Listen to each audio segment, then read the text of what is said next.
amazing, isn't it? Life itself is quite amazing in some simple ways and in some extraordinary ways. So, say for instance, something as simple as on a warm spring or summer day, taking a moment to simply sit beneath a tree and listen to the sound of the wind rustling the leaves above you, grounding oneself in the earth. Or maybe even more exciting and enriching is going for a long walk to nowhere with one of your closest friends and being with that person, experiencing listening and being heard, and somehow knowing deep within yourself that this individual person was specifically chosen for you as a companion on this complex thing, this journey called life. Or in the more extraordinary moments, having the ability and the opportunity to go and see the northern lights, the aurora borealis, and looking up at that sky. I haven't done it, but I long to, and seeing the beautiful spectacle of light and color, all the while being surrounded not just by that light show that's being provided for us, but by the stars and the moon. And then there are like much more extraordinary moments that happen as well, like when you, for the first time, hold that child in your arms that has just come into your life and into your family, and looking at that child and looking into their face and noticing the miracle that life actually is. By being participants in a type of creation, a type of creativity that we could never imagine or conceive of or develop on our own, but something that was given to us as a free gift. Life is pretty amazing. And yet, I think all of us would agree here that there is a sense, and maybe even a sensibility in the times in which we're living, that there's something wrong. And not just that there's something wrong, but there's something deeply wrong. There's been some kind of dysfunction, if you will, in the way that we are leading our lives. And I would go so far as to say that the human person is in great danger because of this dysfunction. I would say that I would go farther and say that, in fact, we as human beings are an endangered species.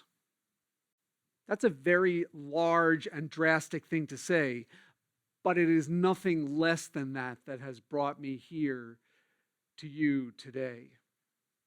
So a couple of months ago, I had what I would say would be a fairly typical day in which I had meeting after meeting after meeting. And right after the third meeting, there was another meeting and another meeting and another meeting.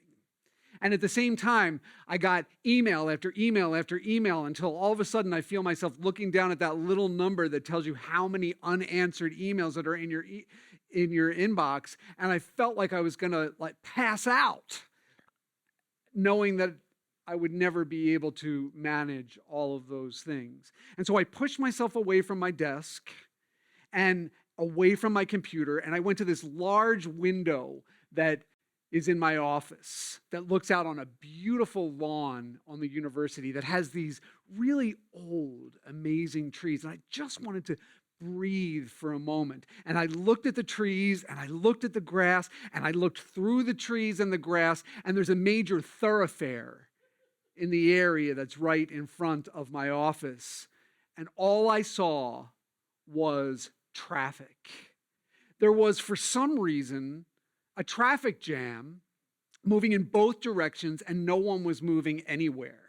And all of a sudden, the stress relief that I was searching became deeper And I felt frustrated and I felt worried for the people that were in their cars who may already be commuting an hour or an hour and a half and who are now going to miss dinner with their family or not be there to put the baby to sleep.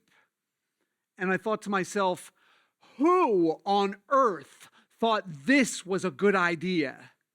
Who on earth thought it was a good idea to pave as much as we possibly could, to build buildings everywhere, to populate the world in cars so that we're spewing toxicity into our environment, and then to drop us into lives that are more oriented towards our work, our desire to achieve, and our materialistic impulse, which is indeed part of the human person. And as I stood there in my window, I realized that my intuition shifted the paradigm that we otherwise call normal. Because this was just a normal day, really, wasn't it? Or I should say, isn't it? And I thought to myself, okay, go back to that idea of the baby and remember that our life asks us to ask some very helpful questions. Who are we? What are we called to be? And as St. Augustine says, who you are not yet. Become who you are not yet. And yet none of the things that I just described to you about overwork and stress actually help us to answer that particular question, right? Because what we know about how we feel as individuals and collectively about the difficulty of just trying to keep up and catch up with what's going on in our lives is that it's stressful, right? It's anxiety provoking, yes. It's worrying because you know that at night, likely, like if you're anything like me, you're going to lie in bed and try to catch up on a couple of emails before you try to go to sleep. And that, my friends, is no way to live. Because it has nothing to do with answering the important question of who am I? And worse than that, it turns human beings towards the worst characteristics that we can contain. Because if you think of the stress, if you think of the anxiety, it then begins to participate in fear-mongering, and all of a sudden, in trying to just manage everything, we get so stressed out, so we look for somebody to blame. And when we look for somebody to blame, we start developing opinions. And when we develop opinions, we start to become opinionated. And what we know about our opinions and being opinionated is they're ripping families apart. God help us. And this is not who we are, what we are created to be. And it is certainly not what we are to become. Because that spiral takes us into so many practices that point towards how unsustainable human life is right now. We know that by its symptoms. So let's just think about a couple of symptoms that emerge from that stress-filled way of living. I already mentioned that we start creating divisions and looking for somebody to blame. And then we start blaming someone and we start marginalizing people. And when we start marginalizing people, we drop into the ins and the outs, the haves and the have-nots. And all of a sudden, we find ourselves in a terrain that is wildly unhuman, where we lose touch with diversity and the complexity of human living. And we become racist or sexist or homophobic or anything really that diminishes the quality or the dignity of any human life. And suddenly we're lost in what most would call normal. But I'm here today to set off an alarm about that, because that darkness spirals down and down and down and down until it becomes for... Oh, oh my gosh. Oh, sorry. I have to... Hi. Sorry, I have a mic in my ear. Yeah. Okay. All right. Yeah, I'll look at that tomorrow when I get in. I'm sorry. I really, yeah, I have to go. Okay. Oh, today. All right. All right. I really have to go. All right. I'll get to it tonight. I'll do it before I go to bed. Thanks. Bye. Obnoxious, isn't it? And stressful. And certainly, we could begin with answering the question, who am I, by saying things that we are not. We are not our phone. We are not the clothing that we wear in terms of its branding. We are not the car that we drive. We are not the neighborhood that we live in. We're not our CV. We're not our job. We are so much more than all of that. And we're losing sight of what it actually means. Who we are is complex, right? Our intuition tells us that we are bigger than what we can actually imagine. And yet we don't trust that as much because devices like this create a world for us that, again, God help us, we fall into, in which the normal that I discussed as being abnormal or earlier becomes a way of life. And we stop discerning it because everybody else is doing it. So if we're not all those things, then who are we? So the human person is incredibly complex and incredibly talented.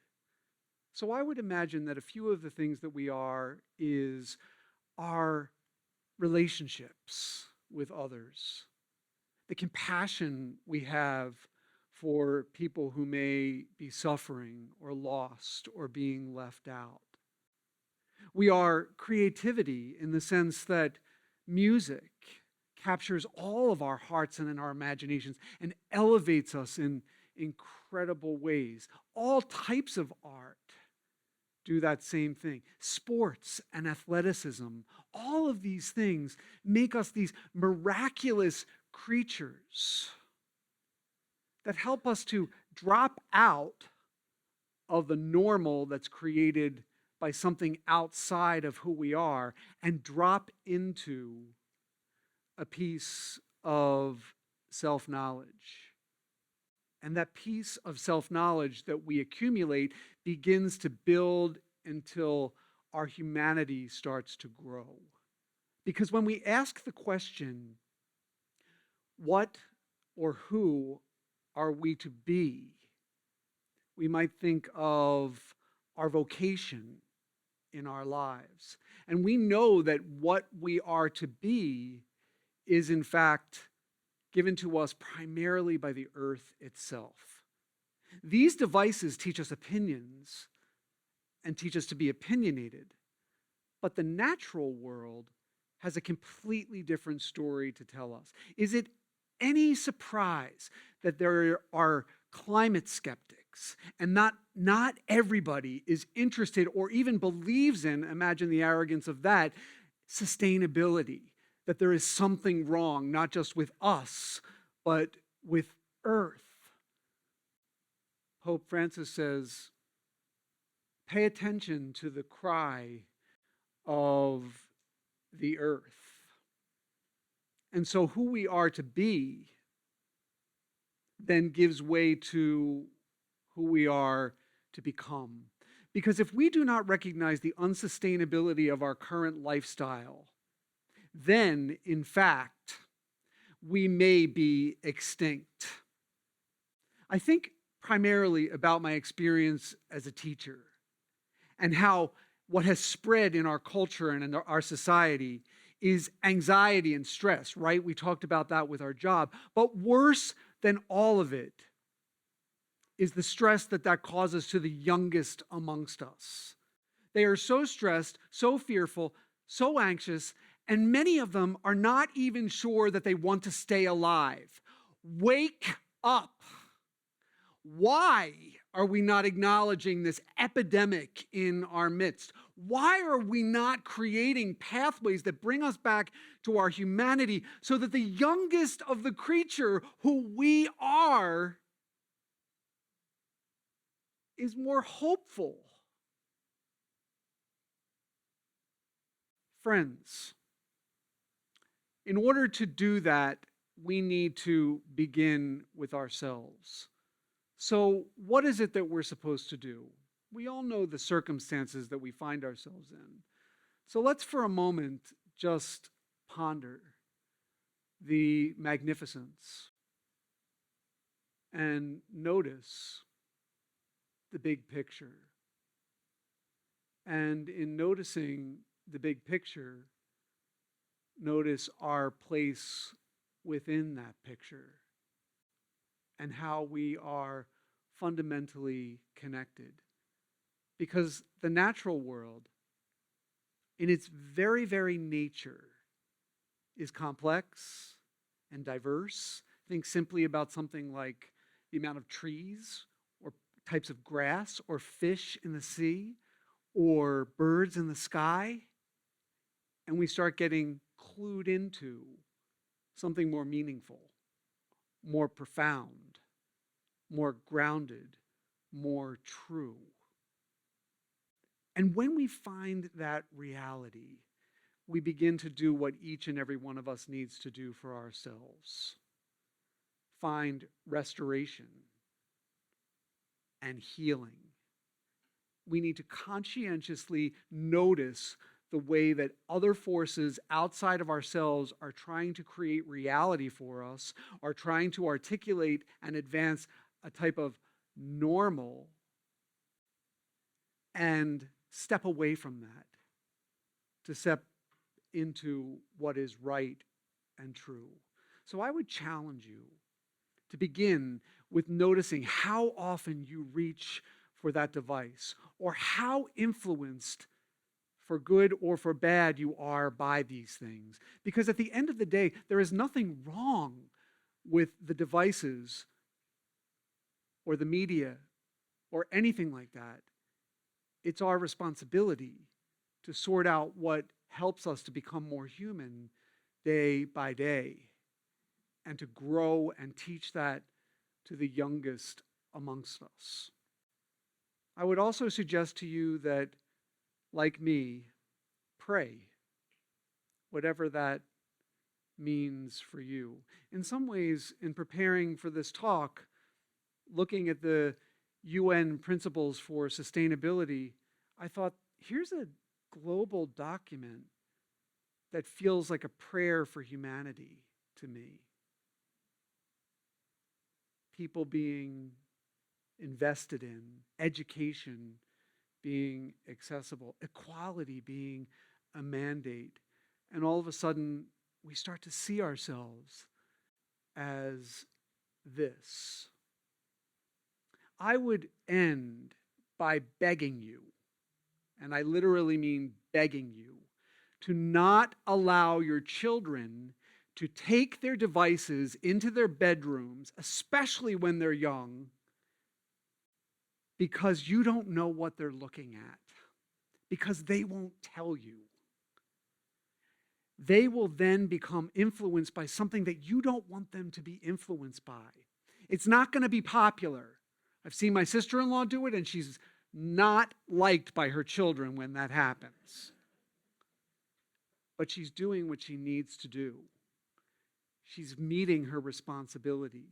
She's ensuring the sustainability of her children that is not about falling into that black hole and keeping them standing in the light. Let's do a few things together if we could. Let's try to be kind. Let's free ourselves from judgment. Let us welcome and let us find those who feel unwelcome and bring them in. Let us make our lives more fully human for this is indeed who we are to become, and definitely not who we are right now. Peace. Thank you.